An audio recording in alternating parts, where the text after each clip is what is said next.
আত্মনিৰ্ভৰ আঁচনি 2.0 নতুন এটা আপডেট লৈ আহিছোঁ।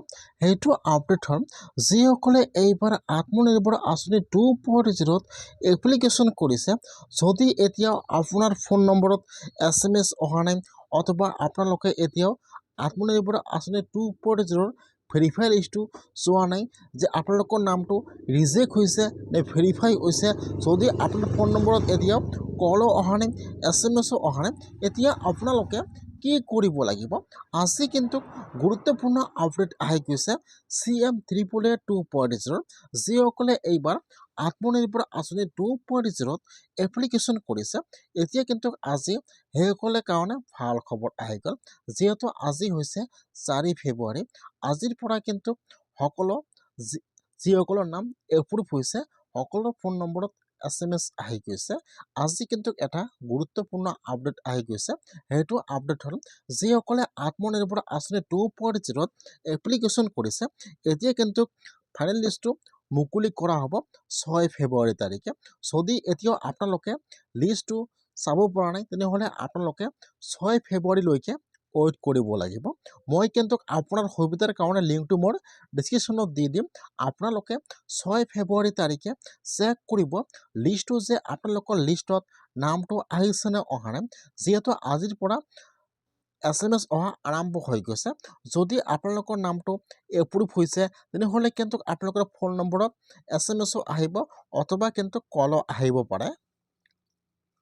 এতিয়া যদি আপোনালোকে আত্মনিৰ্ভৰ আঁচনি 2.0 এপ্লিকেশ্যন কৰিছে আৰু যদি আপোনালোকৰ ফোন নম্বৰত SMS আহি গৈছে অথবা কল আহি গৈছে, এতিয়া আপোনালোকে কিন্তু চেকটো আনিবলৈ হ'লে তাত আপোনালোকৰ ডকুমেণ্ট লৈ যাব লাগিব। এতিয়া আপোনালোকে আত্মনিৰ্ভৰ আঁচনিৰ ফাৰ্ষ্ট কিস্তিৰ চেকটো আনিবলৈ হ'লে তাত আপোনালোকৰ কি কি ডকুমেণ্ট লৈ যাব লাগিব সেইটোৱে মই আপোনালোকক দেখুৱাই দি আছোঁ। আজি কিন্তু আপোনাৰ কাৰণে ভাল খবৰ আহি গ'ল, যিহেতু এতিয়াও আত্মনিৰ্ভৰ আঁচনি 2.0 ভেৰিফাই লিষ্টটো মুকলি হোৱা নাই। এতিয়া কিন্তু যিসকলে আবেদন কৰিছে এতিয়া সেইসকলে লিষ্টটো চাব পৰা নাই যে লিষ্টত নামটো আহিছে নে অহা নাই, যে নামটো বা মোৰ নামটো এপ্ৰুভ হ'ল নে ৰিজেক্ট হ'ল। আপোনালোকৰ লিষ্টটো 6 ফেব্ৰুৱাৰী তাৰিখে পাই যাব।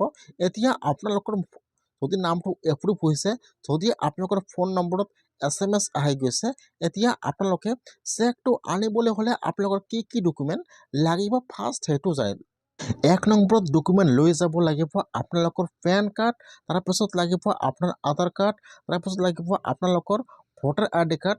তাত যিটো আপোনালোকে প্ৰজেক্টটো জমা কৰিছিল আপোনালোকৰ তাত প্ৰজেক্টৰ ফাইলটো লৈ যাব লাগিব। আৰু যেতিয়া আপোনালোকে আবেদন কৰিছিল যিটো এপ্লিকেশ্যন ৰিচিপ্টটো ওলাই আহিছে তাত কিন্তু লাগিব, আৰু কিন্তু আপোনালোকৰ উদ্যম চাৰ্টিফিকেটটো লাগিব। যদি আপোনালোকৰ উদ্যম চাৰ্টিফিকেট বনোৱা নাই, ইয়াত কিন্তু লিংক দিয়া আছে, মই আপোনাৰ সুবিধাৰ কাৰণে লিংকটো মোৰ ডিছক্ৰিপশ্যনত দি দিছোঁ। আপোনালোকে আজিয়ে উদ্যম চাৰ্টিফিকেটটো বনাই লওক। এতিয়া কিন্তু আপোনালোকৰ এইকেইটা ডকুমেণ্ট জেৰক্স কৰি লৈ যাব লাগিব, লগতে তাত কিন্তু অৰিজিনেল কপিটো লৈ যাব লাগিব চেকটো আনিবলৈ হ'লে, যিহেতু এতিয়াও লিষ্টটো মুকলি হোৱা নাই। ফেব্ৰুৱাৰী মাহৰ 6 তাৰিখে কিন্তু লিষ্টটো পাব্লিছড হৈ যাব। তাৰপিছত আপোনালোকে লিষ্টটো চাব লাগিব যে আপোনালোকৰ নামটো লিষ্টত আহিছে নে অহা নাই।